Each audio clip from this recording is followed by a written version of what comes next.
et ne me châtie pas dans ta fureur, car tes flèches m'ont atteint, et ta main s'est apaisantie sur moi. Il n'y a rien de sain dans ma chair à cause de ta colère. Il n'y a plus de vigueur dans mes os à cause de mon péché. Car mes iniquités s'élèvent au-dessus de ma tête, comme un lourd fardeau, elles sont trop pesantes pour moi. Mes plaies sont infectes et purulentes par l'effet de ma folie.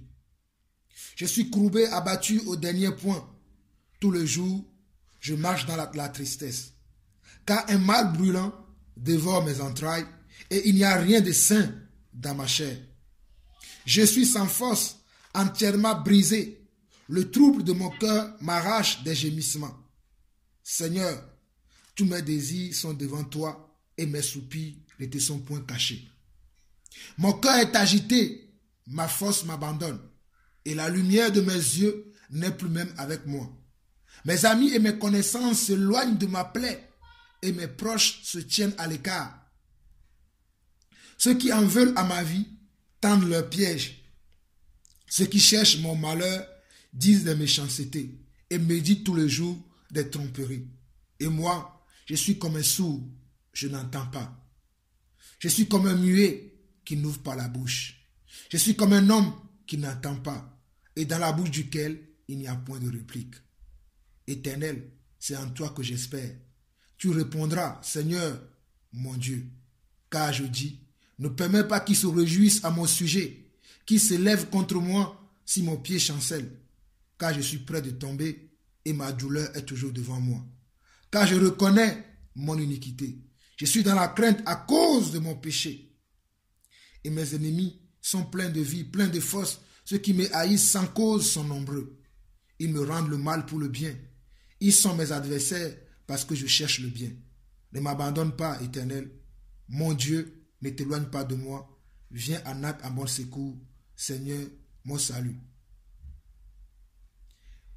Là, c'est notre Père dans la foi, si je peux me permettre de dire ça, David, qui écrit le psaume 38, dans lequel il est en train de, en même temps, d'avoir un esprit de repentance et de se sentir mal à cause d'un péché. Parce que si nous lisons du premier verset jusqu'au verset 12, il parle de son état, de comment il sait qu'il est un pécheur.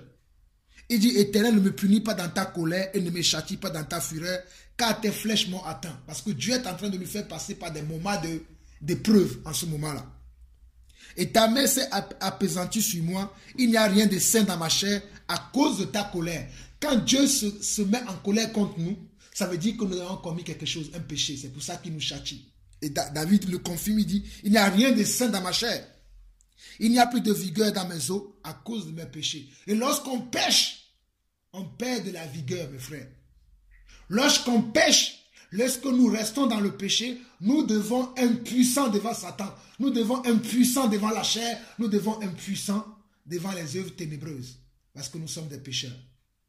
C'est pour ça que nous devons faire un effort de ne pas être des pécheurs. Et que si nous péchons, nous devons avoir l'attitude que David a ici, là. Je continue. Verset 5, il dit, car mes iniquités s'élèvent au-dessus de ma tête, comme un lourd fardeau. Elles sont trop pesantes pour moi. David n'était pas content de son péché. Ces péchés-là pesaient sur sa conscience, pesaient sur sa tête. Lui-même, il dit qu'il pèse lourd sur sa tête. Aujourd'hui, nous péchons et nous sommes contents de dire, oh non, mais tu as raison, mes frères, tu ne devais pas parler comme ça. Oh non, mes frères, ceci, nous justifions le péché, même des fois avec des versets bibliques. Nous arrivons à justifier nos péchés. David, ici, il ne se justifiait pas. Il reconnaissait comment il était pécheur, comment il avait commis beaucoup de fautes devant le Seigneur et comment cela le rendait mal. Il était mal. Il n'était pas bien. Un enfant de Dieu qui est en esprit, qui vit en esprit, lorsqu'il pêche, il est mal. Il n'est pas à l'aise. Une des signes qui doit nous prouver, parce que nous parlons souvent de comment je dois savoir si je suis un enfant de Dieu. Si tu es un enfant de Dieu, lorsque tu pêches, tu dois te sentir mal. Mais quand tu pêches et tu ne te sens pas mal, tu n'es pas un enfant de Dieu. Parce qu'un enfant de Dieu, lorsqu'il pêche, il se sent mal. Il se sent ridicule. Il veut même aller se cacher sous un trou. Je peux vous donner l'exemple de Pierre. Pierre a dit à Jésus, je ne te régnerai jamais.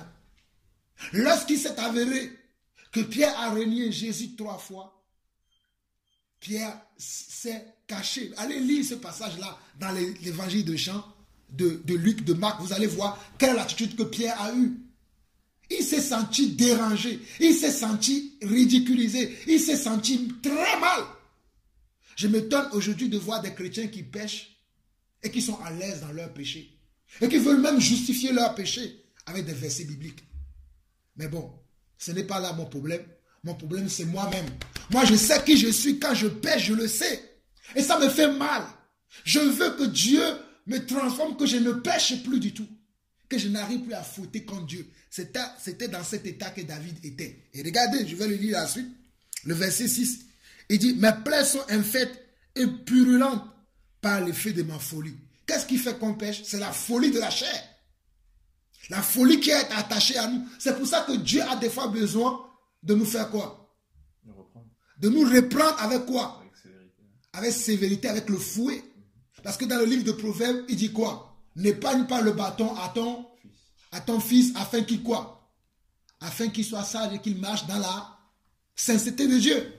Dans la vérité, dans la parole. Et Dieu, des fois, il faut, puisque la folie est attachée aussi en nous. Bien que nous sommes adultes, bien que nous sommes des parents, nous avons encore la folie en nous. Des fois, parce que nous ne sommes pas trop spirituels, nous nous laissons dominer par la chair. Et la folie de la chair nous amène à pécher contre Dieu. Verset 7. Je suis courbé, abattu au dernier point. Tous les jours, je mal dans la tristesse. Regardez, tous les jours. Tous les jours, David marchait comment? Dans la tristesse. Non pas parce qu'il n'a pas à manger. Non pas parce qu'il vit le chômage. Non pas parce qu'il est malade. Mais parce qu'il a péché contre Dieu. Parce que son péché lui fait mal. Lorsqu'il pense à toutes les choses qu'il a fait. Je ne sais pas que quand David avait écrit ce psaume-là, je ne sais pas quel genre de péché avait-il commis. Mais toujours est-il qu'il avait commis un péché. Parce que David a commis plein de péchés dans sa vie. Je ne sais pas si c'était l'époque où il avait couché avec la femme d'Uri. Mais toujours est-il que David était mal parce qu'il avait commis un péché. Est-ce que quand nous péchons aujourd'hui, nous nous sentons mal? Je précise encore que celui qui pêche et qui ne se sent pas mal et qui arrive à trouver des situations atténuantes pour faire taire sa conscience n'est pas un enfant de Dieu. Parce qu'un enfant de Dieu véritable, ce n'est pas moi qui le dis. Hein. Mettons un doigt ici, allons lire Hébreu. Vous allez dire que Jean-Paul, tu inventes la Bible. Allez voir, allons voir. Hébreu, allons voir Hébreu. C'est très important ce que je suis en train de dire parce que nous devons former notre caractère. Les chrétiens n'ont pas de caractère aujourd'hui. Les chrétiens, quand je vois les chrétiens aujourd'hui, je suis déçu des chrétiens. Allons voir ce que la Bible dit par rapport au péché. Comment Dieu traite le péché. Ceux qui sont des enfants de Dieu véritables, comment Dieu traite avec eux. Lisons Hébreux chapitre 12 à partir du verset 4. Hébreux chapitre 12 à partir du verset 4. Il dit, vous n'avez pas encore résisté jusqu'au sang en luttant contre quoi? Le péché. Ok, d'accord. Et vous avez oublié l'exhortation qui vous est adressée comme à des fils. L'exhortation là est envoyée à qui? Au Fils de Dieu. À ceux qui ont été appelés selon son dessein. À ceux qui ont reçu son nom. Selon Jean chapitre 1, verset 10 à 12. À tous ceux qui ont reçu Jésus-Christ, elle leur a donné quoi? Le pouvoir de devenir quoi? Enfant de Dieu. C'est à ceux-là qui s'adresse ces versets-là. Il dit quoi? Et vous avez oublié l'exhortation qui vous est adressée comme à des fils. Mon fils, ne méprise pas le châtiment du Seigneur et ne perds pas courage lorsqu'il te reprend. Ne perds pas courage lorsqu'il te reprend. Car le Seigneur châtie celui qu'il aime. Et il frappe de verge tout ce qu'il reconnaît pour ses fils. Donc les gens que Jésus ne reconnaît pas pour ses fils, il ne les châtie pas. Donc quand tu commets un péché et tu n'as pas un châtiment de Dieu qui pèse sur ta tête, sache que tu n'es pas un enfant de Dieu. Je n'invente pas, mes frères. Vous-même, vous lisez. Noir sur blanc. Je n'invente pas. Je vais relire encore. Verset 6. Car le Seigneur châtie celui qu'il aime. Et il frappe de la verge tout ce qu'il reconnaît. Ce n'est pas quand toi-même tu te reconnais. Tout ce qu'il reconnaît pour ses fils. Ce n'est pas tous les gens que nous voyons dans le monde qui sont des fils de Dieu. Les fils de Dieu, ce sont ceux-là qui ont, selon Jean 1, verset 10 à 12, qui ont accepté Jésus et qui marchent selon quoi? Selon ses commandements. Car si vous m'aimez, gardez mes commandements. Je continue, verset 7. Supportez le châtiment, c'est comme des fils que Dieu vous traite, Dieu vous traite. Car quel est le fils qu'un père ne châtie pas? Mais si vous êtes exempts du châtiment auquel tous ont part, vous êtes donc des enfants illégitimes et non des fils. Ce n'est pas moi. Il dit que si tu es exempt, c'est-à-dire quand tu commets un péché, ta conscience ne te condamne pas. Le Saint-Esprit ne vient pas te frapper pour dire, regarde, toi qui dis que tu es enfant de Dieu, vois, tu viens de mentir. C'est ça le châtiment de Dieu. Tu viens de mentir et tu es là. Ça te tourmente. Qu'est-ce que tu dois faire? Tu dois aller devant Dieu pour dire, Seigneur, je viens de mentir. Je te demande pardon. Mais si ta conscience ne te rappelle pas cela, ça veut dire que tu n'es pas un fils de Dieu. Dieu ne s'intéresse pas à toi. Tout ce que tu fais, ça n'intéresse pas Dieu. Tu peux même aller voler. Tu peux même aller faire tout ce que tu veux. Dieu ne s'intéresse pas à toi parce que tu n'es pas son fils. Mais celui qui est son fils, lorsqu'il va aller voler, là Dieu va l'interpeller. Mon fils, pourquoi as-tu fait ça? Mon fils, pourquoi as-tu fait ça? Pourquoi tu fais ceci? Pourquoi tu fais cela? Parce que Dieu l'aime et Dieu va le châtier. Ce n'est pas moi qui le dis. Vous-même vous lisez noir sur blanc. Verset 8. Mais si vous êtes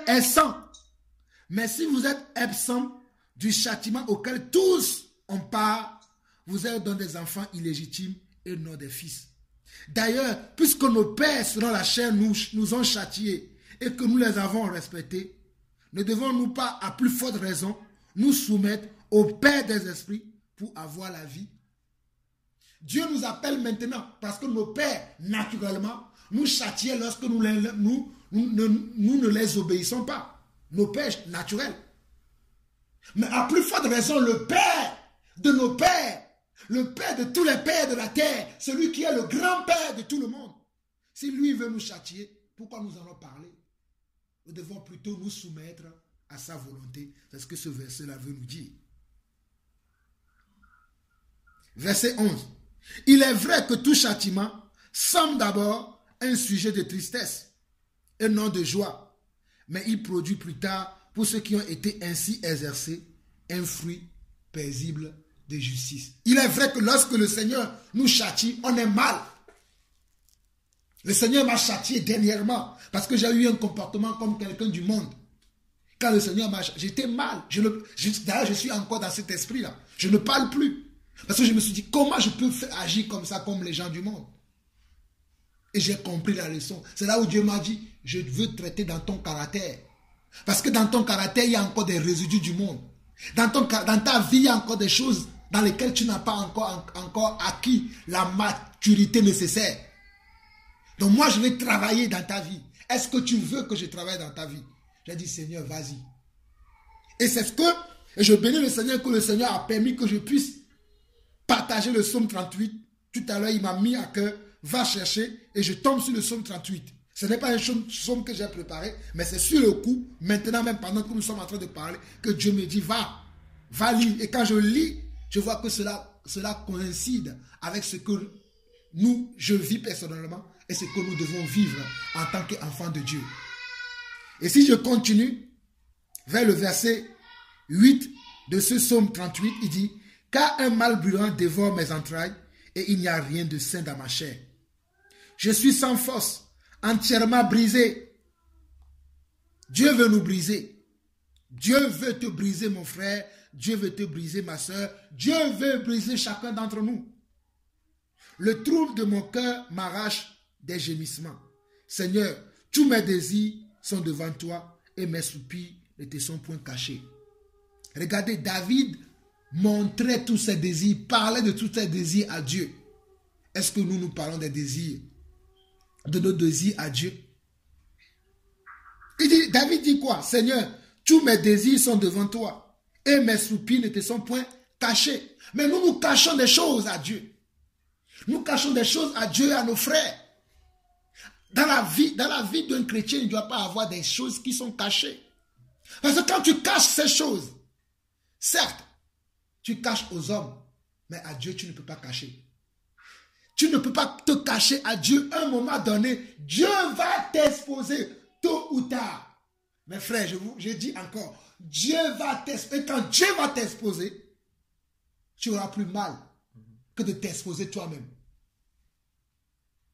Quand Dieu expose quelqu'un, oh mes frères, la Bible dit dans le livre d'Hébreux que c'est une chose terrible de tomber dans les mains de Dieu. Je crois que c'est Hébreux 13 qui parle de ça. Que c'est une chose terrible de tomber dans les mains de Dieu. Mes frères, je ne vous souhaite pas, mais faites attention.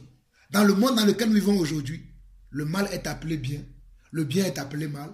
On ne sait plus là où est sa gauche, là où est sa droite, là où sont devant, là où sont derrière. On mélange tout. Nous devons faire beaucoup attention. Que celui qui a des oreilles pour entendre, entende. Je continue. Mon cœur est agité, ma force m'abandonne, et la lumière de mes yeux n'est plus devant, n'est plus même avec moi. Il a même perdu la lumière de ses yeux. C'est comme s'il est devenu aveugle. À cause de quoi? À cause du péché. Et nous, on pêche, on n'est pas mal. Mais frère, est-ce que vous vous rendez compte que quand on pêche contre le Seigneur, on veut justifier notre péché, même avec la parole de Dieu? Voici quelqu'un qui pêche et qui est mal. C'est là la différence entre un enfant de Dieu et quelqu'un qui fait semblant d'être enfant de Dieu. On ne peut pas faire semblant d'être enfant de Dieu. Soit on est véritablement enfant de Dieu, soit on ne l'est pas. Et le livre de 1 Jean peut nous éclairer là-dessus. Parce qu'aujourd'hui, je ne peux pas beaucoup parler. Mais je vous conseille d'aller lire le livre de 1 Jean pour voir. La Bible dit que celui qui est né de Dieu ne fait quoi? Ne pratique pas le péché. Mais je vois les chrétiens aujourd'hui pratiquer le péché du lundi à dimanche. Et ils ne sont pas malades. Oh non, mais on n'a pas le même niveau de foi. Le péché n'a rien à voir avec le même niveau de foi. Tu dois abandonner le péché. Regardez, David continue, verset 12 de Psaume 38. Mes amis et mes connaissances s'éloignent de ma plaie. Et mes proches se tiennent à l'écart. Ceux qui en veulent à ma vie tendent leur piège. Lorsque un enfant de Dieu véritable tombe dans le péché et qui se sent mal, vous allez voir que les gens qui ne sont pas des gens, les enfants de Dieu, ils vont commencer à dire, ah, voici celui qui dit qu'il est ceci, regardez ce qu'il a fait. Ils vont commencer à le pointer du doigt. Mais quelle est l'attitude que l'enfant de Dieu doit avoir? Il doit être dans le silence. Regarde, lisons. Il dit quoi? Il dit, mes amis et mes connaissances s'éloignent de ma plaie. Et mes proches se tiennent à l'écart. Ceux qui en veulent à ma vie tendent leur piège. Ceux qui cherchent mon malheur disent des méchancetés. Les gens vont commencer à dire des méchancetés. Oh, le frère Jean-Paul qui dit ceci, regardez ce qu'il a fait. Oh, le frère qui dit le sœur, regardez ce qu'il a fait. C'est ce qu'on disait à David. Parce que David avait commis un péché. Mais lui, il était quoi? Il était dans l'attitude de pardon. Avec qui? Avec celui à qui il a péché. C'est envers Dieu que nous péchons d'abord. Parce que quand nous péchons, c'est parce que nous désobéissons à Dieu. Pécher, c'est quoi? C'est désobéir à Dieu. Je continue. Verset 14. Et moi, je suis comme un sourd. Je n'attends pas. Mais nous, on n'est pas comme un sourd. On veut se justifier. On appelle les gens. Oui, Patrick, c'est toi qui dis de moi que j'ai fait ceci, j'ai fait cela pour se justifier. Mon frère, ne cherche pas à te justifier. Reste dans ton calme. Reste dans le calme en ayant toujours l'attitude de quelqu'un qui se répand. Regardez, il dit, et moi je suis comme un sourd, je n'attends pas. Je suis comme un muet qui n'ouvre pas la bouche. Je suis comme un homme qui n'attend pas et dans la bouche duquel il n'y a point de réplique. C'est-à-dire il n'y a point de quelqu'un qui veut se justifier, qui veut dire quelque chose.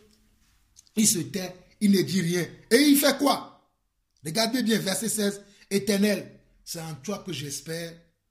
Tu répondras, Seigneur mon Dieu. Car c'est Dieu qui va justifier qui? Ses enfants. Car la Bible dit dans le livre de Romains chapitre 8 que tout ce qu'il a appelé, il a fait quoi? Il les a justifiés. Tout ce qu'il a appelé, il les a fait quoi? Il les a sanctifiés, il les a glorifiés. Donc lorsque tu passes par ces moments où peut-être la chair a pris le dessus, tu as commis un péché et les frères sont là, oui, à vouloir te jeter la pierre, alors que toi tu as la bonne attitude. Je ne dis pas quand tu n'as pas la bonne attitude. Il ne faut pas confondre ce que je suis en train de dire. Parce que lorsque nous n'avons pas la bonne attitude, les gens doivent parler. Mais lorsque tu as la bonne attitude, tu sais, tu reconnais que tu as péché et que tu fais un effort pour sortir de ce péché-là et que les gens commencent toujours à parler, à ce moment-là, mon frère, laisse Dieu te justifier. Laisse ton Seigneur Dieu te justifier. Ne rentre pas dans les justifications, dans les pourquoi du comment ça s'est fait. Laisse, comme David nous le montre ici. Verset 14, jusqu'à la fin. Et moi, je suis comme un sourd, je n'entends pas. Je suis comme un muet qui n'ouvre pas la bouche. Je suis comme un homme qui n'entend pas et dans la bouche duquel il n'y a point de réplique. Éternel, c'est en toi que j'espère. Tu répondras, Seigneur mon Dieu, car je dis, ne permets pas qu'ils se réjouissent à mon sujet, qu'ils s'élèvent contre moi si mon pied chancelle. Car je suis près de tomber et ma douleur est toujours devant moi. Car je reconnais mon iniquité. Je suis dans la crainte à cause de mon péché. Il dit car je crois quoi? Il dit que moi-même je sais que ce qu'il dit là j'ai fait. Mais Seigneur, c'est toi qui vas me justifier. Seigneur, c'est toi qui vas me changer. Seigneur, c'est toi qui vas me pardonner. Pardonne mon iniquité. C'est ce que David est en train de dire. Verset 19 dit, car je reconnais mon... Il n'a pas dit, je ne dis, comme les gens font. Oui, non, mais non, mais... Oui, non, on veut justifier. David, lui, il va devant le Seigneur en disant, Seigneur, je reconnais mes iniquités. Je reconnais. J'ai péché. Je suis dans la crainte. À cause de mon péché là. Seigneur, je suis dans la crainte. C'est ce que David dit. Et mes ennemis sont pleins de vie, pleins de force. Ceux qui me haïssent sans cause sont nombreux.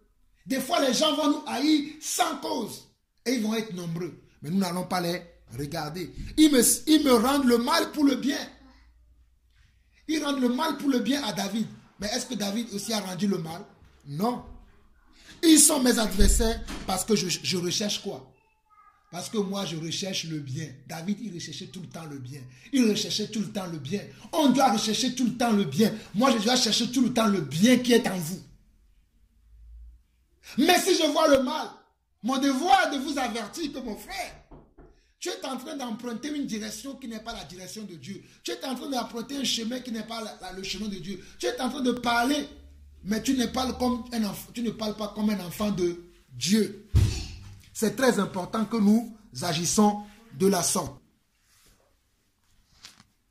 Et David était là, se languissait sur son sort, mais il avait la bonne attitude, parce que David était un homme de caractère. Verset 21 à 23, il dit, ils me rendent le mal pour le bien. Ils sont mes adversaires, parce que je recherche le bien. Ne m'abandonne pas, Éternel, mon Dieu. Ne t'éloigne pas de moi. Viens en hâte à mon secours, Seigneur, mon salut. J'élève mes yeux vers la montagne, d'où me viendra le secours. Le secours me vient de l'Éternel, qui a fait les cieux et la terre. C'est une chanson que j'ai appris à mes enfants pour qu'ils apprennent à se reposer sur le Seigneur, l'Éternel, notre Dieu. Parce que moi-même, je me repose sur l'Éternel, mon Dieu. Je ne me repose pas sur mes acquis. Je ne me repose pas sur ma connaissance. Je ne me repose pas sur moi-même. Je me repose sur Dieu. Parce que qui est Jean-Paul? Je ne peux même pas me sauver moi-même. Je ne peux même pas me garder moi-même. Il n'y a rien que je puisse faire de moi-même. Mes frères, il n'y a rien que nous pouvons faire de nous-mêmes si Dieu n'est pas avec nous. Regardez David, il dit quoi? Ils me rendent le mal pour le bien. Ils sont mes adversaires parce que je recherche le bien. Nous sommes toujours au psaume 38, verset 21. Le verset 22 maintenant. Il dit, ne m'abandonne pas, Éternel. Mon Dieu, ne t'éloigne pas de moi. Viens en hâte à mon secours, Seigneur mon salut. Qui est notre salut? C'est le Seigneur. Quand tu veux aller te justifier devant les gens, quand tu veux aller rentrer dans les détails, parce que les gens commencent à exposer ta vie, les gens commencent à parler mal de toi, les gens commencent à dire de toi de fausseté, des choses qui ne sont pas vraies, ou peut-être des choses qui sont vraies, mais qui concernent ton passé. Parce que ton aujourd'hui n'est plus ton passé. Mon frère, tranquillise-toi. Ou bien même, si c'est ton présent, mais toi-même tu sais que tu as commis une faute devant Dieu. Tu as commis une iniquité devant Dieu. Et que tu as demandé pardon. Tu n'as pas besoin de parler. La Bible dit que, comme un brebis, c'est comme cela qu'on a amené notre Seigneur Jésus à l'abattoir. Et il n'a point parlé. Il n'a point parlé, il n'a dit aucun mot. Il s'est laissé faire. Pourquoi nous, aujourd'hui, nous ne voulons pas nous laisser faire? Pourquoi nous ne voulons pas? L'apôtre Paul va dire dans le livre de Corinthiens, pourquoi vous ne voulez pas vous souffrir un peu? Quelle est la réputation d'un homme? Des fois, non, je veux parler, parce que c'est notre réputation qui est mise en jeu. Laisse qu'on parle de toi. Laisse qu'on t'insulte, laisse qu'on dise des choses. Je sais une seule chose. Comme Job a dit, je sais que mon Rédempteur est vivant. Il se lèvera pour moi au dernier jour. Notre Rédempteur, c'est Jésus-Christ. Au jour voulu, au temps marqué par lui-même, il viendra montrer ton innocence. Il viendra te justifier. Il viendra te glorifier. Il viendra montrer la vraie personne que tu es. La personne la plus merveilleuse que tu es, c'est lui qui va le montrer. Mais lorsque nous voulons sortir, nous voulons montrer notre ego. Nous voulons commencer à parler, nous voulons commencer à justifier, nous voulons commencer à dire le pourquoi, du comment de ceci ou de cela. Nous restons dans la chair. Mes frères, faisons attention. Aujourd'hui, je suis en train de nous parler du caractère. Nous devons former notre caractère en Christ. J'apprends maintenant à former mon caractère. J'apprends maintenant à fermer ma bouche. Quand je dis 1, 2 fois, 3 fois, 4 fois, 5 fois, je vois que ça veut rentrer dans une autre dimension dans laquelle je ne veux pas aller, dans un autre tunnel dans lequel je ne veux pas aller. Je prends sur moi, je ferme ma bouche. Des fois, il m'arrive même de raccrocher mon téléphone à des gens. Il m'arrive de ne même pas répondre au téléphone parce que je me garde. Parce que j'ai envie de me garder. Parce que la bouche qui parle trop, comme la Bible dit, ne risque pas de pécher. Des fois, je reçois certains genres de messages. Je dis, je m'abstiens de faire des commentaires. Parce que je ne connais pas, je ne sais pas ce qui se passe dans la vie des gens. On peut me dire, mais je ne sais pas tel quel, je ne connais pas la situation vraiment. Parce que les chrétiens, ce sont des menteurs. Il y a beaucoup de chrétiens qui ne sont pas vrais. Je risque de faire un commentaire qui ne serait pas juste. Parce que la personne qui m'a parlé ne m'a pas exposé la chose telle que ça a été. Donc je vais faire quoi? En faisant des commentaires, je ferai quoi? Je serai en train de participer au péché d'autrui. Donc c'est pour ça que des fois je me dis, je m'abstiens de faire des commentaires. Ou avant de faire un commentaire, je vais écouter toutes les personnes, tous les gens qui sont concernés par cette affaire avant de parler. Parce que nous devons être des personnes de caractère. Le caractère. Aujourd'hui, les enfants de Dieu n'ont plus de caractère. On lui parle d'un frère. Sans même parler avec le frère, il commence à dire, oui, un tel. Ou bien lui aussi va aller parler aux gens. Un tel. Est-ce que tu es sûr de ce que tu dis? La Bible dit, ne reçois pas d'accusation contre quelqu'un sans la déposition de 2 ou de 3 témoins. Aujourd'hui, on se lève. Accusation sur accusation. Accusation sur accusation. Des choses qui n'ont pas de sens. Quand je vois comment l'église de Dieu aujourd'hui se porte, je me dis, oh Seigneur. Et les chrétiens, ceux qui font ça, ce sont les chrétiens. L'église de Dieu, il y a de la salissure, il y a des blessures. Mais je prie que nous, assemblée d'Évry, nous, chrétiens d'Évry, je n'aime pas ce mot, nous, disciples de Christ, qui sont à Évry, qui sont en France, faisons la différence. Soyons des disciples différents. Soyons comme les disciples, comme ils étaient dans le livre des Actes des Apôtres. Lisons Actes chapitre 4. Je suis en train de finir le petit message que Dieu a mis dans mon cœur. C'est un petit message. Lisons Actes chapitre 4. C'est pour cela que nous devons beaucoup prier. Et je bénis le Seigneur qui nous a conduits dans un esprit d'intercession. Tout à l'heure, nous avons beaucoup prié, nous avons beaucoup loué. C'est à cela que Dieu nous a appelés. De prier les uns pour les autres. Prier pour le corps du Christ. Priez pour qu'il n'y ait pas ce genre de choses dans le corps du Christ, ces comportements, ces égos. Oh Seigneur, que le Seigneur vienne à notre... Je disais Actes chapitre 4. Lisons Actes chapitre 4.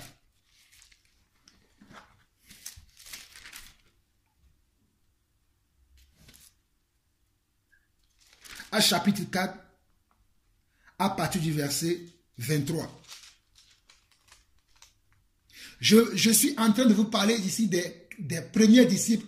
Quel est le comportement que les premiers disciples avaient? Après, si vous voulez bien comprendre ce chapitre-là, lisez-le vous-même après du premier verset. Moi, je vais lire à partir du verset 23, parce qu'il y a eu un comportement que j'ai vu chez les disciples. Ce comportement m'interpelle, et c'est ce que moi, je veux avoir. Regardez, c'était les apôtres. Ils ont reçu l'ordre de la part du Seigneur à faire quoi? À prêcher l'évangile. Ils ont prêché l'évangile, on les a arrêtés, on les a bastonnés, on les a donné des coups. Après, quand on les a libérés, on les a même interdits de ne plus prêcher au nom de Jésus. Mais quand ces apôtres sont partis, qu'est-ce qu'ils ont fait? Est-ce qu'ils ont dit, bon, moi aussi je vais pas? Ils ne se sont pas rébellés. Ils n'ont pas commencé à se justifier. Oui, ils nous ont tapé injustement, tout ceci. Cela ne les importait peu. Cela les importait comment? Peu. Ils ont fait quoi? Regardez le verset 23. Après avoir été relâchés, ils allaient vers les leurs et racontaient tout ce que les principaux sacrificateurs et les anciens leur avaient dit. Lorsqu'ils eurent entendu, ils élevèrent à Dieu la voix. Lorsqu'ils eurent entendu, ils élevèrent à Dieu la voix, tous ensemble, et disent, Seigneur, toi qui as fait le ciel, la terre, la mer et tout ce qui s'y trouve, c'est toi qui as dit par le Saint-Esprit, par la bouche de notre Père, ton serviteur David, dont nous avons lu tout à l'heure le psaume 38. Pourquoi ce tumulte parmi les nations et ces vaines pensées parmi les peuples? Les rois de la terre se sont soulevés et les princes se sont ligués contre le Seigneur et contre son oint. En effet, contre ton saint serviteur Jésus que tu as oint, Hérode et Ponce Pilate se sont ligués dans cette ville avec les nations et avec les peuples d'Israël pour faire tout ce que ta main et ton conseil avaient arrêté d'avance. Nous savons que ce n'est pas avance que toutes ces choses ont été faites. Mais malheur à qui ces scandales ont pu se passer. Verset 29. Et maintenant, Seigneur, vois leurs menaces et donne à tes serviteurs d'annoncer quoi? Ta parole avec une pleine assurance. Oh mes frères, c'est pour ça que j'aime annoncer la parole de Dieu avec une pleine assurance, même si je vois que certains frères sont complètement à côté. Moi, mon devoir, c'est d'annoncer la parole de Dieu avec une pleine assurance, sans regarder ce que les autres font, sans être dans les commentaires des autres. Ils ont dit quoi? Ils ont dit, et maintenant Seigneur, vois leurs menaces. Il y a des menaces qui sont sur nos vies. Ma famille est menacée, moi-même je suis menacé tous les jours. Mais je ne regarde pas les menaces. Et donne à tes serviteurs d'annoncer ta parole avec une pleine assurance en étendant ta main pour qu'il se fasse des guérisons, des miracles, des prodiges par le nom de ton saint serviteur Jésus. Quand ils eurent prié, le lieu où ils étaient assemblés trembla et ils furent tous remplis du Saint-Esprit et ils annonçaient la parole de Dieu avec assurance. Mon frère, lorsque tu es accusé, lorsqu'on t'accuse, lorsque les gens commencent à t'accuser, lorsque les gens commencent à dire des choses sur toi, les choses qui sont, peut-être qui sont même vraies, il y a une seule chose que tu dois savoir. Tu dois demander à Dieu, donne-moi l'assurance de continuer à annoncer ton évangile, sans regarder ni à gauche ni à droite. Parce que quand tu vas commencer à regarder à gauche et à droite, lorsque tu vas annoncer la parole de Dieu, non seulement il n'y aura pas de l'assurance, mais il n'y aura que la chair. Tu ne vas plus annoncer la parole révélée de Dieu, mais tu vas annoncer la parole révélée de toi-même. Et c'est ce qui se passe aujourd'hui dans le corps du Christ. Je suis désolé de vous dire ça. C'est ce qui se passe sur YouTube aujourd'hui. Les gens sont imbus d'eux-mêmes. Ils ne parlent que d'eux-mêmes. Ils ont oublié Dieu. Mais je prie que nous, enfants de Dieu véritables, nous les enfants de Dieu qui sont appelés selon son dessein, nous devons faire la volonté de Dieu sans regarder ni à gauche ni à droite. Quand je vois l'église aujourd'hui, l'état de l'église, je me dis, mes frères, prions, levons-nous, prions. Lèvons-nous et prions pour l'Église. Prions pour nos frères et sœurs. Prions pour ceux-là qui s'entretuent entre eux, qui font la guerre. Nous devons prier car il y a de la force dans la prière. Quand Jésus avait appelé les disciples, non, quand il les avait appelés, il les avait appelés pour un but. C'est de prêcher l'évangile. C'est d'être des témoins. Mais avant qu'ils ne partent, qu'est-ce qu'il leur a dit? Il leur a dit, attendez dans la chambre haute que le Saint-Esprit descende. Quand vous recevrez le Saint-Esprit, c'est en ce moment-là que vous allez commencer le travail. Nous, chrétiens aussi, on doit apprendre à avoir quoi? Nous, disciples, aujourd'hui, on doit apprendre à avoir quoi? La patience. Nous devons apprendre à avoir de la patience. La patience envers nous-mêmes, la patience envers les autres, la patience envers X ou Y. Nous devons être patients. Parce que nous-mêmes, avant, nous faisons des choses qui n'étaient pas vraies, qui n'étaient pas justes, qui ne méritaient pas l'approbation du Seigneur. Et le Seigneur a été patient envers nous. Pourquoi nous, à notre tour, nous ne serons pas patients avec les autres? Je ne suis pas en train de dire que nous devons fermer notre bouche sans réprimander les gens, sans donner des corrections, sans donner des directives. Ce n'est pas ce que je suis en train de dire. Mais quand nous donnons des directives, quand nous réprimandons les gens, nous devons faire attention de ne pas entacher à la vie des gens. Nous devons faire attention, nous devons agir dans la sagesse, dans l'intelligence, afin de ne pas amener les gens à sortir carrément de la foi, à amener les gens à être charnels. Nous devons faire attention à cela. Mais des fois, nous ne faisons pas attention à ça. Nous nous laissons influencer.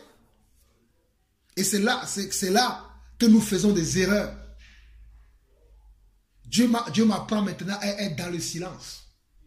Même quand j'ai raison, Dieu m'apprend maintenant à me dire, Jean-Paul, tranquillise-toi, ne parle plus. Tu as tellement parlé, laisse maintenant. Laisse tomber.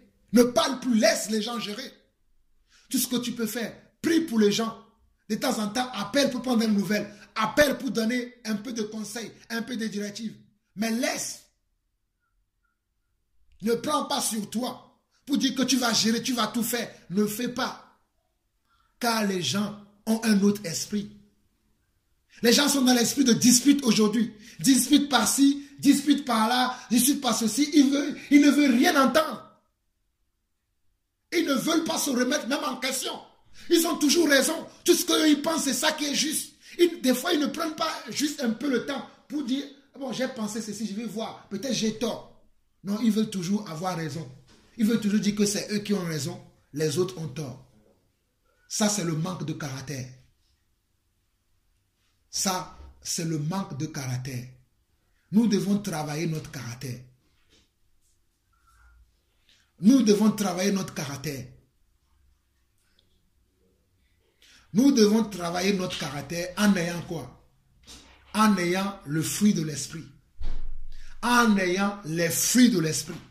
Nous devons nous asseoir maintenant en étant vrais avec nous-mêmes, en étant honnêtes avec nous-mêmes, pour savoir si nous sommes enfants de Dieu. Si nous le sommes, est-ce que nous avons les fruits de l'esprit?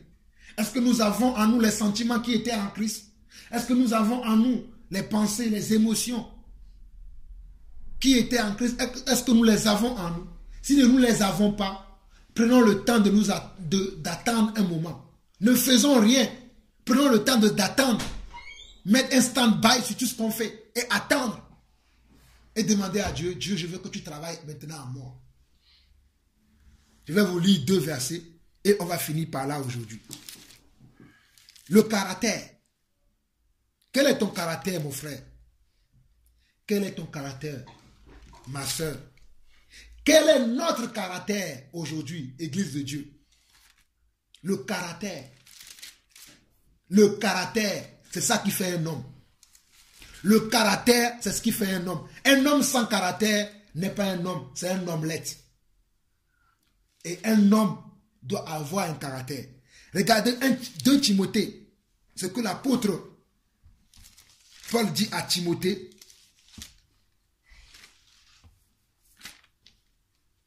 C'est très important pour nous. Ça va nous éclairer sur le caractère que nous devons avoir.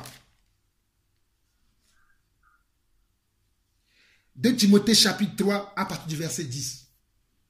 Il y a tellement beaucoup de choses à parler sur le caractère, mais aujourd'hui je vais rester simplement sur ces 2 versets parce que j'ai beaucoup parlé, que le Seigneur lui-même, il vous enseigne encore plus. 2 Timothée chapitre 3 à partir du verset 10. Il dit quoi? Pour toi, tu as suivi de près mon enseignement. Beaucoup aujourd'hui disent j'ai l'enseignement, j'ai l'enseignement. Oui, l'enseignement, ils veulent l'enseigner. Ils se lèvent, ils ouvrent leur caméra, enseignement. Parce qu'ils sont remplis de connaissances. C'est bien. Mais il y a aussi une conduite à avoir. Et c'est là où beaucoup d'entre nous, nous échouons. Parce que nous avons l'enseignement. Mais la conduite qui doit marcher avec l'enseignement, qui est le caractère, nous ne l'avons pas. Nous avons l'enseignement, mais nous n'avons pas le caractère qui va avec. Oh. Regardez l'apôtre Paul qui dit, pour toi tu as suivi de près mon enseignement, ma conduite dans l'enseignement, ma conduite dans le caractère, ma conduite dans la parole de Dieu, ma conduite selon la parole de Dieu, mes projets, ma foi, ma douceur, mon amour, ma constance, mes persécutions, mes souffrances. À quelle souffrance n'ai-je pas été exposé à Antioche, à Icône, à Lystre? Quelle persécution n'ai-je pas supporté? Regardez l'apôtre Paul, il dit, quelle persécution n'ai-je pas supporté? Les chrétiens, les disciples aujourd'hui n'arrivent plus à supporter. Oh Seigneur, donne-moi encore un cœur pour supporter les chrétiens. J'ai supporté tellement les chrétiens. Les chrétiens m'ont tellement fait du mal. Mais je prie encore que le Seigneur me donne le cœur pour supporter les chrétiens. Parce que croyez-moi, les chrétiens, moi-même je suis chrétien. Je suis disciple. Moi-même je suis disciple. Mais les disciples, les disciples, les chrétiens aujourd'hui sont les personnes les plus difficiles à supporter sur la terre. Parce que nous ne sommes pas vrais. Nous ne sommes pas justes. Nous n'avons pas encore l'Esprit de Dieu, les fruits de l'Esprit de Dieu en abondance à l'intérieur de nos vies. Il dit quoi? Il dit mes persécutions, mes souffrances. À quelle souffrance n'ai-je pas été exposé à Antioche, à Icône, à Lystre? Quelle persécution n'ai-je pas supporté? Et le Seigneur m'a délivré de quoi? Est-ce que c'est un homme qui est venu délivrer l'apôtre Paul? Pourquoi attendons-nous aujourd'hui que les hommes nous délivrent? Comme ce matin, j'ai reçu un message que je n'ai même pas encore fini de lire. Ah oui, c'est dur parce que les gens sont là juste pour parler des gens. Moi, je n'ai pas le temps pour ce genre de choses. Accrochons-nous au Seigneur. Laissez les gens faire ce qu'ils ont à faire. Et nous, accrochons-nous au Seigneur. Et soyons vrais dans le Seigneur. Ne cachons pas nos vies. Ne mentons pas. N'ayons pas une apparence. N'ayons pas une apparence de piété. Ayons sincèrement la piété. Parce que l'apparence, tôt ou tard, Dieu va enlever ce voile-là. Et ta vraie personnalité va apparaître. Toi qui dis que tu es. Ne pensez pas, je parle pour moi-même aussi, mes frères. C'est un constat de l'Église. L'Église est malade. Nous devons nous lever comme un seul corps pour prier pour l'Église, pour que nous soyons vrais dans le corps du Christ. Regardez, il dit quoi? Et le Seigneur m'a délivré de tout. Mais nous laissons aujourd'hui qu'un tel frère vienne me délivrer. Quand tu as un problème, quand tu as une persécution, au lieu d'aller devant la face de Dieu, prier pour Dieu, prier que Dieu te délivre, tu vas aller appeler le frère un tel, la soeur un tel, parce que tu veux leur soutien. Moi, j'attends le soutien de Dieu. Oh, mon Rédempteur est vivant. Il est vivant, il n'est pas mort. Jésus est vivant, il n'est pas mort. Oh, il est vivant, il n'est pas mort. Jésus est vivant, il n'est pas mort. Il est vivant, il n'est pas mort. Jésus est vivant, il n'est pas mort. Il est vivant, il n'est pas mort. Jésus est vivant, il n'est pas mort. Oh, il est vivant, il n'est pas mort. Jésus est vivant, il n'est pas mort. Oh, il est vivant, il n'est pas mort. Jésus est vivant, il n'est pas mort. Oh, il est vivant, il n'est pas mort. Jésus est vivant, il n'est pas mort. Il est vivant, il n'est pas mort. Jésus est vivant, il n'est pas mort. Il est agbe me kulo. Yesu le agbe me kulo. Il est agbe me kulo. Yesu le agbe me kulo. Oh, il est agbe me kulo. Yesu le agbe me kulo. Il est agbe me kulo. Yesu le agbe me kulo. Il est vivant, il n'est pas mort. Jésus est vivant, il n'est pas mort. Il est vivant, il n'est pas mort. Jésus est vivant, il n'est pas mort. Oh, il est vivant, il n'est pas mort. Jésus est vivant, il n'est pas mort. Oh, il est vivant, il n'est pas mort. Jésus est vivant, il n'est pas mort. Notre Sauveur est vivant. De la même manière, qu'on a coupé les cheveux de Samson. Et Samson n'avait plus de puissance. Samson n'avait plus de quoi à faire. Mais Samson s'est retiré. Ses cheveux repoussaient. Mais ses adversaires ne savaient pas que, que les cheveux de Samson repoussaient. Au temps convenable. Quand les cheveux se sont repoussés, la puissance de Dieu a saisi Samson. Et ce qu'il ne pouvait pas faire avant, il le faisait maintenant. Mes amis, on appelle quelque chose la puissance de Dieu. Mes frères, il y a quelque chose qu'on appelle la puissance de Dieu. Que quand un enfant de Dieu est sincère, un enfant de Dieu a un cœur pur, Dieu lui donne cette puissance. Et cette puissance va t'amener à... Shandai. Cette puissance va t'amener à combattre tes ennemis. Cette puissance va t'amener à avoir de la victoire. Même si tout est contre toi. J'apprends avec mes erreurs. J'ai beaucoup appris avec mes erreurs. Et je continue encore à apprendre. Et je vous enseigne, mes frères, que nous devons travailler sur nos caractères. Nous devons apprendre à nous taire et à nous reposer sur Jésus. Et non se reposer sur les hommes. Car qui est l'homme? Qu'est-ce que l'homme pour nous? Malheur à l'homme qui se confie à l'homme. Et nous voulons nous confier toujours aux hommes. L'homme va toujours te décevoir. Mais Dieu ne déçoit pas. C'est pour ça que je peux chanter. Il est vivant. Il n'est pas mort. Jésus est vivant. Il n'est pas mort. Il est vivant. Il n'est pas mort. Le roi est vivant. Il n'est pas mort. Le roi des rois. Il n'est pas mort. Le roi des rois. Il n'est pas mort.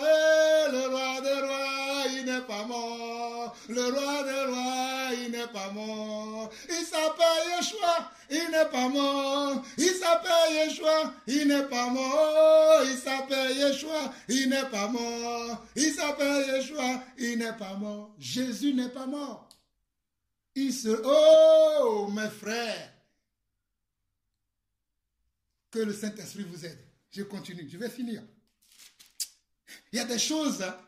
J'ai tellement envie de parler, mais le Seigneur me dit, tu n'as pas besoin de parler. Il faut que les gens eux-mêmes ils puissent faire leurs preuves. Vous savez, il y a beaucoup de gens qui parlent, les gens ils parlent d'ici, ils parlent.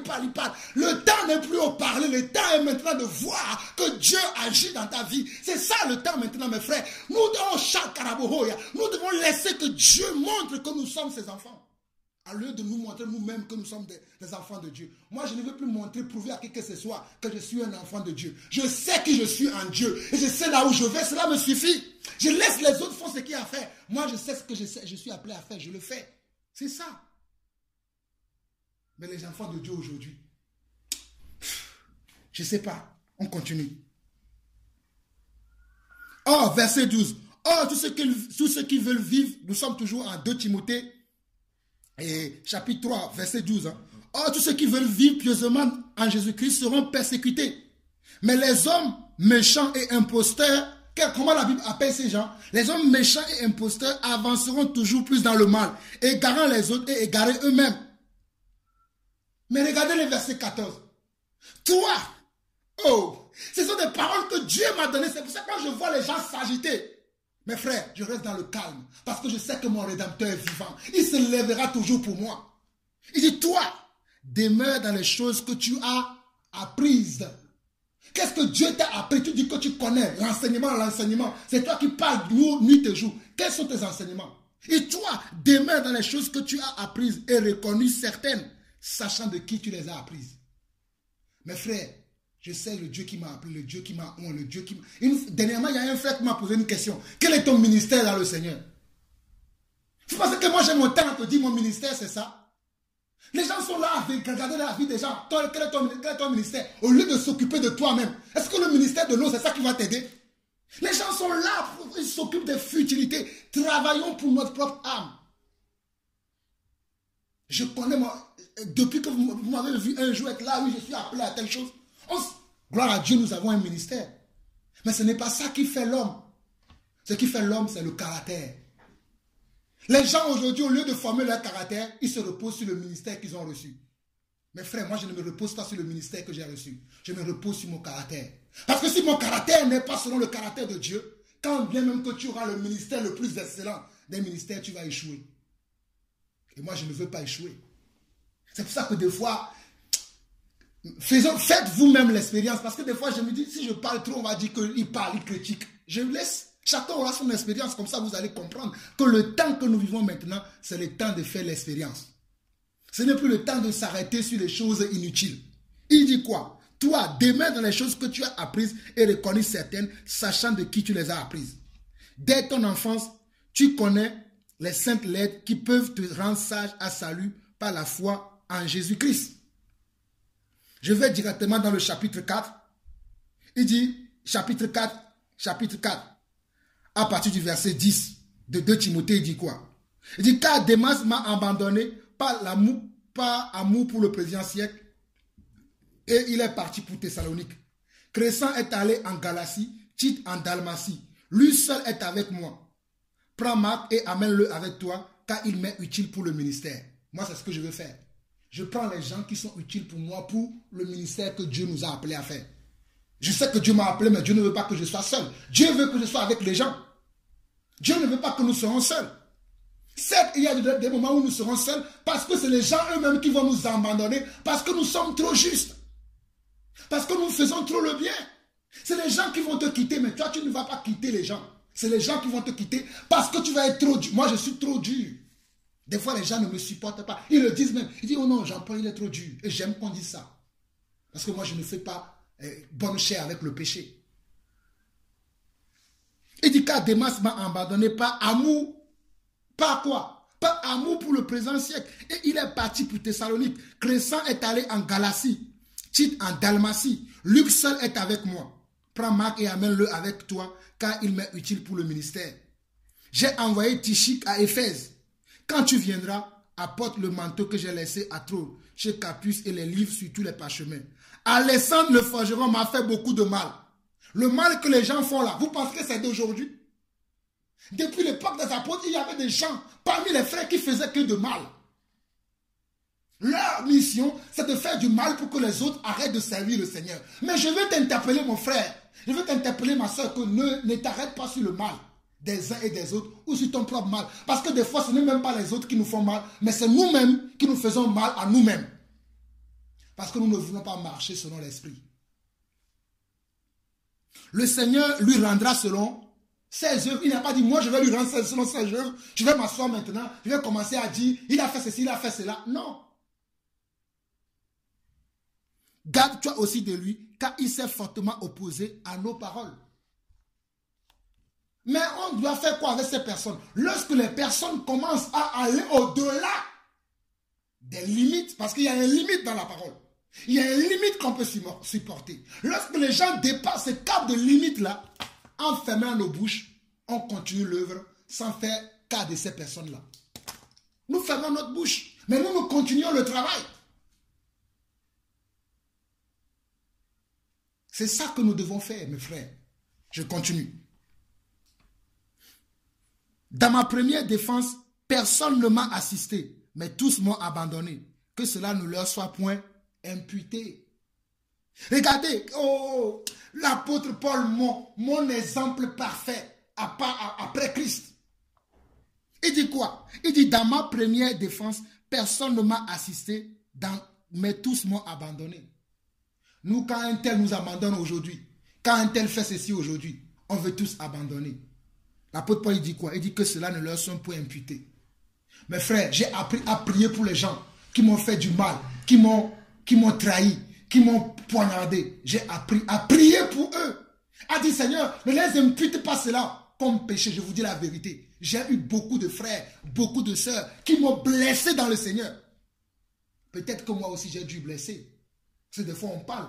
On ne sait pas que nous aussi on blesse les gens. Mais j'ai appris à dire au Seigneur, pardonne ceux qui m'ont blessé, pardonne-leur, ne leur impute pas ce péché-là. Parce que des fois, nous ne savons pas comment marcher. C'est pour ça que la Bible a dit, pardonnez-vous comment? Réciproquement. Mais cela ne veut pas dire que ceux qui vont au-delà, que nous devons faire bonne chère avec eux pour dire, ah oui, le Seigneur a dit, oui, bon, supportez-vous les uns les autres. Non. Il y a une limite dans le support. Dans comment on doit supporter, il y a une limite. Et ça, c'est l'esprit aussi qui va nous dire, là c'est bon, tu es arrivé à terme de cette limite-là. Et quand l'esprit te dit, ne cherche pas à aller au-delà, suis l'esprit, ne soyons pas dans les sentiments. Moi je me rappelle que l'esprit m'avait dit, une année de m'arrêter avec certains genres de personnes. Moi je voulais dire non, il faut encore aller, il faut encore ceci. Après c'était très dur pour moi de couper le pont avec ces gens. C'est pour ça que faisons vraiment attention. Soyons à l'écoute de l'esprit. L'esprit parle encore aujourd'hui. C'est le Seigneur qui m'a assisté et qui m'a fortifié afin que la prédication soit accomplie par moi et que tous les païens l'attendent et j'ai été délivré de la gueule de lion. Le Seigneur me délivrera de toute œuvre mauvaise et il me sauvera pour me faire entrer dans son royaume céleste. À lui seul soit la gloire au siècle des siècles. Amen. Mes frères, que ces paroles de l'apôtre Paul là, surtout, nous interpellent pour que nous puissions former notre caractère. Nous n'avons pas de caractère, nous n'avons pas de patience. Il n'y a pas de patience aujourd'hui chez les chrétiens. Il n'y a pas l'amour fraternel. Il n'y a pas même pas la vertu. Il n'y a pas la connaissance. C'est là où je vais vous amener au verset. Le deuxième verset que je voulais vous lire et finir par là. 2 Pierre, que vous connaissez bien, on a plusieurs fois partagé ces passages, où la Bible dit que si ces choses sont en nous, elles ne nous laisseront point oisifs. Mais je vois les chrétiens oisifs aujourd'hui, oisifs. Je suis là des fois, les chrétiens m'envoient. Regarde cette vidéo, qu'est-ce que tu en penses? Regarde ceci, qu'est-ce que tu en penses? Comme si moi j'étais le policier d'Internet. Comme si j'étais le policier de Dieu sur la terre. Moi je n'ai pas mon temps pour ça. Je parle quand Dieu me dit de parler. Je fais un enseignement quand Dieu me dit de faire un enseignement. Je ne me lève pas pour regarder la vie d'un tel pour parler. C'est quand Dieu me conduit à faire des choses. Dieu doit nous conduire. Regardez dans 2 Pierre.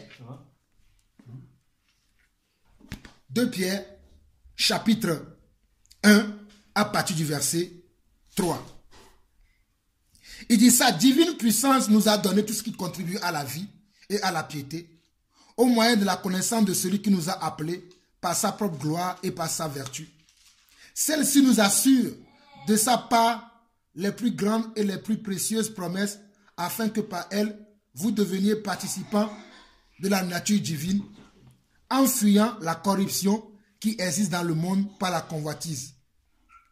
À tout cela même, à cause de cela même, faites tous vos efforts pour joindre à votre foi la vertu.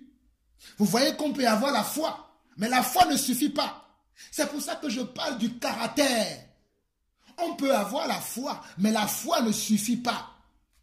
La foi seule ne suffit pas. On a besoin d'avoir le caractère. La vertu, il dit quoi? Il dit à votre foi la vertu, à la vertu la connaissance, à la connaissance la maîtrise de soi, à la maîtrise de soi la patience, à la patience la piété, à la piété l'amitié fraternelle, à l'amitié fraternelle l'amour. Regardez, il dit, oh mon Seigneur, il dit, je relis encore 2 Pierre 1 verset 5. À cause de cela même, faites tous vos efforts pour joindre à votre foi la vertu, à la vertu la connaissance, à la connaissance la maîtrise de soi, à la maîtrise de soi la patience, à la patience la piété, à la piété l'amitié fraternelle, à l'amitié fraternelle l'amour. Car si ces choses sont en vous, et ils y sont avec abondance, elles ne vous laisseront point oisifs ni stériles pour la connaissance de notre Seigneur Jésus-Christ. Mais celui en qui ces choses ne sont point. Regardez, ce n'est pas moi qui dis, mais celui en qui ces choses ne sont point est aveugle. Il ne voit pas de loin. Et il a mis en oubli la purification de ses anciens péchés. Lorsque nous n'avons pas ces choses en nous, nous sommes comme un aveugle. Lorsque nous ne sommes pas patients, nous n'avons pas la vertu selon Dieu. Nous n'avons pas la connaissance, nous n'avons pas la maîtrise de soi, nous n'avons pas la patience et la piété, l'amitié fraternelle et l'amour. Nous sommes aveugles. D'où, je vous dis, formons notre caractère en Christ en ayant ces choses. En étant patient, en ayant l'amour, en ayant l'amitié fraternelle, en ayant la connaissance selon Dieu. Pas la connaissance selon la chair où on veut prouver aux autres qu'on sait, on connaît. Ce n'est pas ça la connaissance. Ça, c'est la chair qui fait qu'on agit comme ça. C'est important, mes frères. Verset 10. C'est pourquoi, frères, appliquez-vous d'autant plus à affermir votre vocation et votre élection, car en faisant cela, vous ne broncherez jamais. C'est ainsi, en effet, que l'entrée dans le royaume éternel de notre Seigneur et Sauveur Jésus-Christ vous sera largement accordée. Je vous exhorte vous-même après à lire tout ce premier chapitre du deuxième épître de Pierre. Ça concerne beaucoup de valeurs pour former notre caractère en Christ. Le livre là, le premier chapitre du deuxième épître de Pierre chapitre 1, nous conseille beaucoup de choses que nous devons mettre dans notre vie pour que notre caractère soit formé en Christ. Parce que beaucoup de disciples aujourd'hui n'ont pas le caractère. Galates. J'ai beaucoup parlé, je vois beaucoup de crachats qui sortent de ma bouche. Excusez-moi. C'est l'Esprit du Seigneur qui parle. Galates chapitre 5. Où on nous parle du fruit de l'Esprit. Parce que j'ai beaucoup parlé de le fruit de l'Esprit aujourd'hui. Galates chapitre 5 verset 22 dit quoi? Mais le fruit de l'Esprit, c'est l'amour, la joie, la paix, la patience. On a l'amour, on a la joie, on a la paix. Mais on a aussi la patience, la bonté, la bienveillance, la foi, la douceur, la maîtrise de soi. C'est ça le fruit de l'Esprit. C'est ça le caractère de celui qui est né de nouveau. Celui qui cherche à faire volontairement et honnêtement la volonté de Dieu. C'est ce qu'il doit travailler dans sa vie. On doit travailler ça. Que cela soit acquis dans notre vie. Moi, quand qui parle là, je n'ai pas acquis tous les domaines de ça. C'est pour ça que je travaille encore de plus en plus. C'est pour ça que je suis encore caché encore pour travailler. Pour que l'or devienne l'or ou pour que le diamant devienne le diamant, croyez-moi, à l'état brut, ça a été travaillé. Pourquoi nous refusons le travail? Acceptons le travail de Dieu. Parce que Dieu veut travailler dans nos caractères. Jacques, là je vais lire des versets vite fait. Je vais lire maintenant Jacques et après je vais revenir dans Romains 8 et je vais finir par là aujourd'hui. Jacques chapitre 3.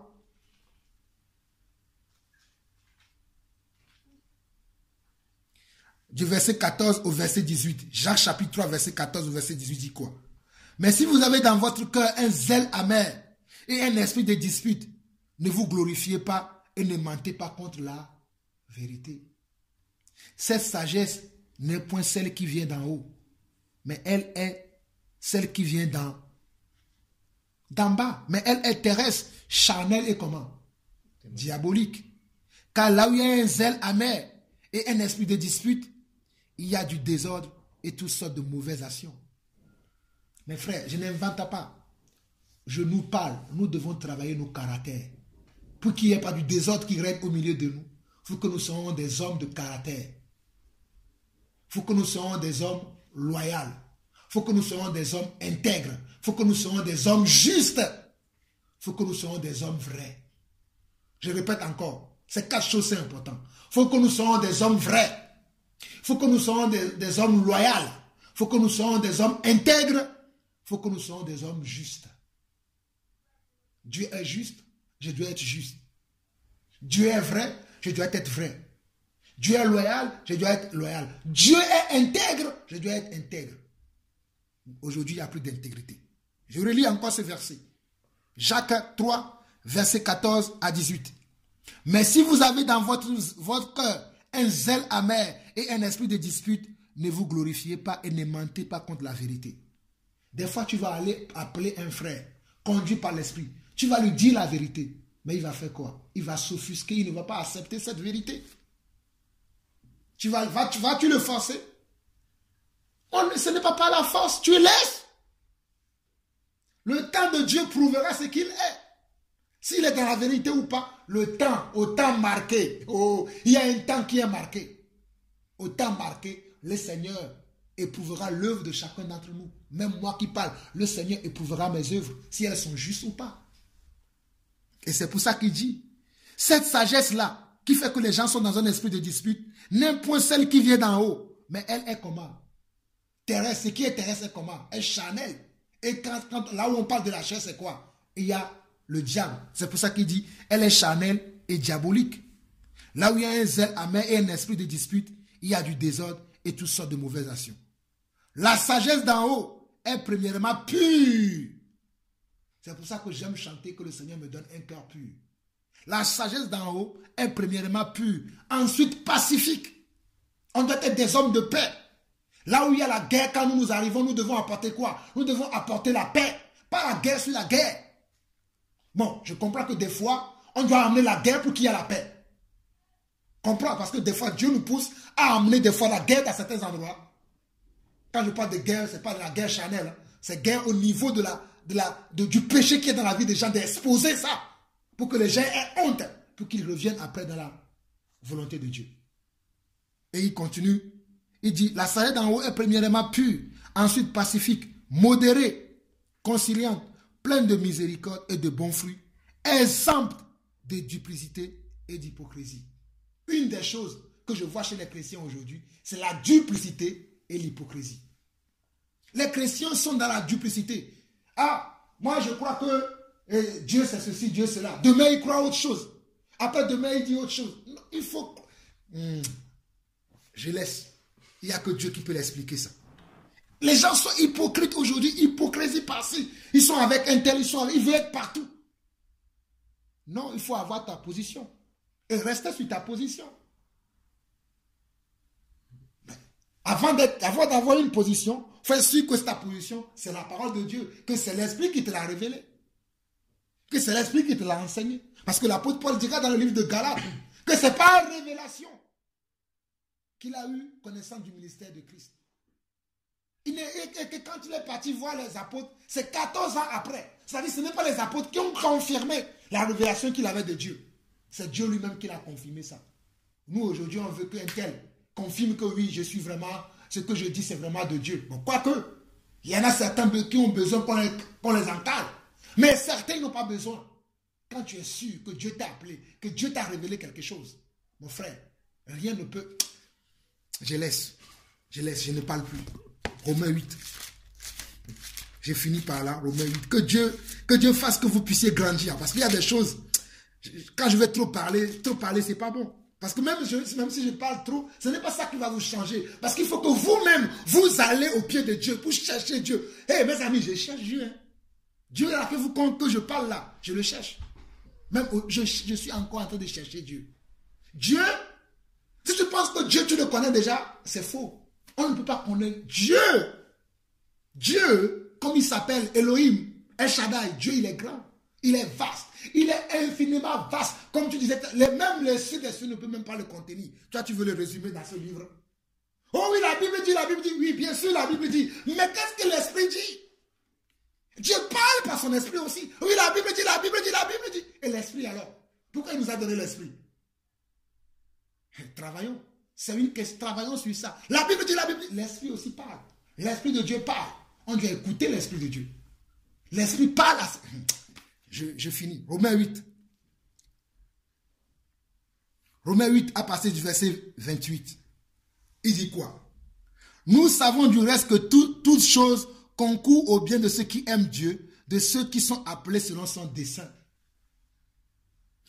C'est pour ça que je dis, des fois quand il y a des choses qui se passent, je suis content. Des fois je bénis même le Seigneur que merci parce que ces choses se passent dans ma vie. Parce que ça est en train de concourir à mon bien. Ça va me changer, ça va m'aider à me redresser. soit ça va m'aider à comprendre plus Dieu, soit ça va travailler une partie de mon caractère. C'est pour ça que la Bible dit que toute chose concourt au bien de ceux qui aiment Dieu. Et nous, on voit toute chose, c'est le mal. Mais arrêtons de voir le mal partout. Je ne dis pas que le mal n'existe pas, ne me comprenez pas mal. Le mal existe, il faut qu'on arrête le mal. Mais des fois, nous devons suivre le mal, supporter le mal pour devenir bien, pour être bien après. Verset 29. Car ce qu'il a connu d'avance, il les a aussi prédestinés à être semblables à l'image. Oh! À l'image de son fils, afin que son fils soit le premier-né de beaucoup de frères. Et ceux qu'il a prédestinés, il les a aussi appelés. Et ceux qu'il a appelés, il les a aussi justifiés. Et ceux qu'il a justifiés, il les a aussi glorifiés. Que dirons-nous donc à l'égard de ces choses? Si Dieu est pour nous, qui sera contre nous? C'est ce que je peux vous dire. Je m'arrête là. Mon frère, mes frères, si Dieu est pour nous, qui sera contre nous? Église de Dieu véritable dans le monde. Si Dieu est pour nous, si Dieu est en nous, si Dieu est avec nous, si Dieu est sur nous, qui sera contre nous? Les vents peuvent bouger, les choses peuvent bouger, mais il y aura un moment où notre Rédempteur, il aura toujours le dernier mot. C'est lui qui aura toujours le dernier mot. Qui a le dernier mot si ce n'est notre Dieu? Qui a le dernier mot si ce n'est celui qui est mort à la croix pour nous? Les hommes n'ont pas le dernier mot, mais celui-là qui est mort à la croix pour nous, c'est lui qui a le dernier mot. Jésus a le dernier mot. C'est pour ça que j'ai... Oh! Mes frères, je laisse que le Seigneur lui-même puisse vous éclairer. Parce que moi, je ne suis qu'un serviteur inutile. Je ne peux même pas dire ce serviteur. Je suis comme une voix qui parle. Je ne suis même pas arrivé encore au statut de serviteur. Je suis simplement la voix de celui qui crie dans le désert pour aplanir le sentier du Seigneur. Parce que je ne suis pas encore un serviteur. Les vrais serviteurs de Dieu, ce qu'ils font, je ne l'ai pas encore fait. Je ne veux pas me dire que je suis serviteur. Je suis simplement la voix. La voix de celui qui crie dans le désert pour aplanir le sentier du Seigneur. Dieu veut que nous soyons des voix. Mais nous, aujourd'hui, nous voulons monter. Qu'est-ce qui se passe? Réveillez-vous, chrétiens.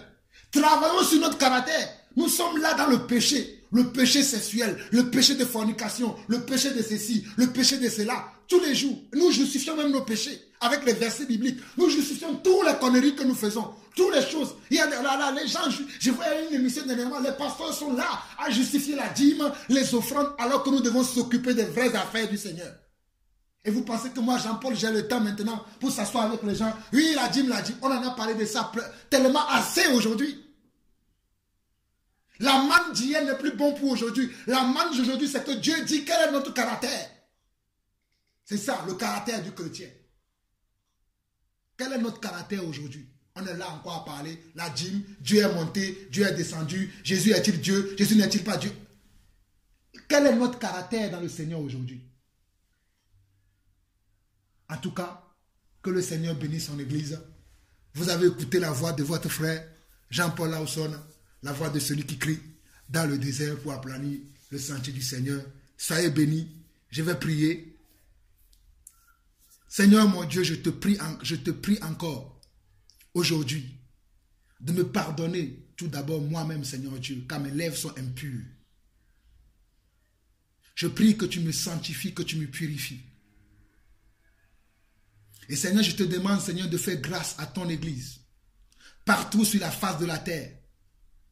Ton Église en Afrique, en Europe, en Océanie, en Asie, en Amérique, dans tous les 5 continents. Fais grâce à ton Église. Rassemble tes peuples, rassemble tes enfants et mets dans le cœur de chacun de tes enfants la vérité, la sincérité, l'intégrité, l'amitié fraternelle, les vraies valeurs qui étaient en toi, que tu as montrées aux disciples, que tu as montrées aux apôtres. Que ces vraies valeurs se multiplient dans nos vies. Chacun selon la grâce que tu as impartie à chacun d'entre nous, Papa. Seigneur, je prie que tu soutiennes ton Église, Papa. Que les tâches qui sont sur ton Église actuellement, Seigneur Dieu, puissent disparaître afin que ce jour que toi-même tu prépares pour venir chercher ton Église, que chacun d'entre nous soit prêt avant ce jour-là. Que ton Église soit prête avant ce jour-là. Seigneur, s'il te plaît, Même le misérable aujourd'hui, qu'il soit prêt ce jour-là. Même le plus dur de cœur, ce jour-là, qu'il soit prêt. Même celui-là qui est tombé, qui n'a plus d'espoir. Papa, relève-le avant ce jour. Relève chacun d'entre nous avant ce jour. Relève ceux-là qui sont perdus. Relève ceux-là qui ont renié ton nom. Relève-les avant ce jour, papa. Relève-les. Relève-les. Ceux-là qui sont dans le combat de la chair, le combat de la connaissance, le combat de j'ai raison ou j'ai tort. Seigneur, relève chacun d'entre nous avant que ce jour n'arrive, papa. S'il te plaît, mon Seigneur, mon Dieu, mon roi. Je te bénis encore pour ce moment que tu as permis que je puisse parler avec mes frères et ton église en général dans le monde entier, papa. Je bénis tous tes serviteurs inutiles, toutes les voix que tu as suscitées de gauche à droite, un peu partout dans le monde, qui crient à gosier ouvert. Ça fait acception de personne, sans être dans l'hypocrisie et dans la duplicité. Je bénis ton nom pour leur vie. Je bénis ton nom pour tes œuvres dans leur vie. Et je prie, papa, que tu continues à utiliser ces hommes véritables pour qu'ils continuent à faire ton œuvre, afin que ton nom soit craint sur cette terre, papa. Merci pour cette maison qui nous a accueillis aujourd'hui. Merci pour cette famille qui nous a accueillis aujourd'hui. Merci, Seigneur. Je prie que tu bénis aussi cette maison, que tu continues à les enseigner ta parole, à les conduire selon tes voies, selon ton esprit, afin qu'ils tiennent bon jusqu'à ce jour où tu viendras nous chercher, papa. Honneur, gloire et puissance à toi et à toi seul. Au nom de Jésus, j'ai ainsi prié. Amen. Amen. Soyez bénis, mes frères. Je ne sais pas si quelqu'un d'autre a quelque chose à ajouter ou à prier. Voilà. Dieu puissant, Dieu de grâce, merci car tu as encore parlé ce jour. Merci car tu as encore exposé ce qui arrive pendant nous. Merci car tu nous pousses à encore travailler davantage. Tu nous montres, Seigneur Père, que le combat dans lequel nous sommes engagés, Seigneur, pleinement, tu veux que nous le menions jusqu'à la fin, Seigneur Père, et que nous ne puissions pas nous asseoir sur ce que nous avons déjà fait ou sur ce que nous pensons avoir fait, Seigneur Père, car telle n'est pas ta volonté, mais ta volonté est que nous persévérons jusqu'à la fin, car seuls ceux qui persévéreront jusqu'à la fin auront une couronne, Seigneur Père, seront récompensés, Seigneur Père. C'est pourquoi je te prie, Seigneur Père, de forger notre caractère, de nous fortifier, Seigneur Père, là où tu as vu que ça n'allait pas, Seigneur Père, viens à notre secours pour que nous puissions être des hommes de caractère demain et que nous puissions vraiment accomplir ta volonté pleinement comme tu le veux, Seigneur Père, sans hypocrisie, sans résidus, Seigneur Père, que nous avons abandonné, que nous avons vomi, Seigneur Père. C'est pourquoi nous nous en remettons à toi pour que tu puisses nous édifier, parler à notre cœur, Seigneur Père, que nous puissions être aussi attentifs à la voix de l'Esprit quand elle nous parle, quand elle nous reprend, Seigneur Père, pour ne pas accomplir les erreurs que nous avons pu faire dans le passé, Seigneur Père, et que nous venons nous présenter à tes pieds humblement, sagement, comme des enfants qui attendent leur nourriture spirituelle, Papa. Nous nous attendons à toi, Seigneur Père. Viens encore parler au cœur de chacun d'entre nous. Viens encore nous édifier, Seigneur Père. Tout au long de cette journée, nous nous attendons à toi, Papa. Nous prions, Seigneur Père, pour nos proches, pour l'Église corps du Christ, Seigneur Père, afin qu'elle soit un scandale pour aucun de tous ceux qui veulent venir à la foi en Jésus-Christ, mais que tous vraiment puissent mettre leur foi en Jésus-Christ et non en un homme, parce que ta parole déclare que maudit soit l'homme qui se confie à l'homme et béni soit l'homme qui se confie en l'Éternel, Papa. Mettons notre appui en l'Éternel et en l'Éternel seul, Seigneur Père, et enracinons-nous dans la parole qui est du Christ, car lui seul sauve, lui seul délivre, lui seul libère, Papa. Gloire et honneur te soient rendus à toi, Père éternel, dans le nom puissant et glorieux de notre Seigneur et Sauveur Jésus-Christ. Amen. Amen.